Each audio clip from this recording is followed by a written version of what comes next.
அனைத்து மதத்தினராலும் கொண்டாடப்படும் ஒரே தலைவர் தளபதி விஜய் மட்டுமே.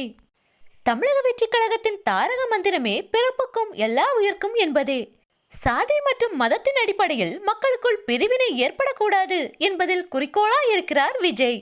அதேபோன்று இந்து, கிறிஸ்தவர், முஸ்லிம் என வேறுபாடின்றி அனைத்து மதத்தினருமே விஜய்க்கு ஆதரவு கொடுத்து வருகின்றனர்.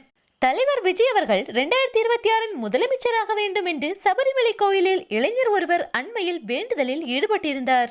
அதேபோன்று இந்து கோயில்களில் கொடியுடன் பறக்கும் காவடி நேர்த்திக்கடன் செய்தல், கொடியுடன் தீக்குழியில் இறங்கி தீமிதித்தல் போன்ற நேர்த்திக்கடன்களை செலுத்துதல், கோயில்களில் அன்னதானம் வழங்குதல் போன்ற செயல்களை இந்து மதத்தை சேர்ந்த தொண்டர்கள் செய்து வருகின்றனர்.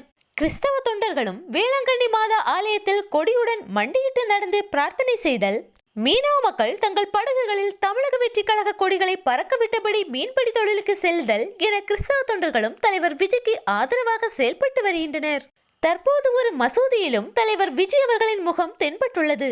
ஒரு பெரிய மசூதி ஒன்றில் மக்கள் தொழுகையில் ஈடுபட்டிருக்கும் போது தமிழக வெற்றி கழக தொண்டர் ஒருவர் தனது மொபைல் போனில் தலைவர் விஜய் அவர்கள் தொழுகை செய்வது போன்ற புகைப்படத்தை காண்பித்துள்ளார். இந்த வீடியோ தற்போது சமூக வலைதளங்களில் வேகமாக பரவி வருகிறது. அனைத்து மதத்தினராலும் விரும்பப்படும் ஒரே தலைவர் தளபதி விஜய் அவர்கள் மட்டுமே.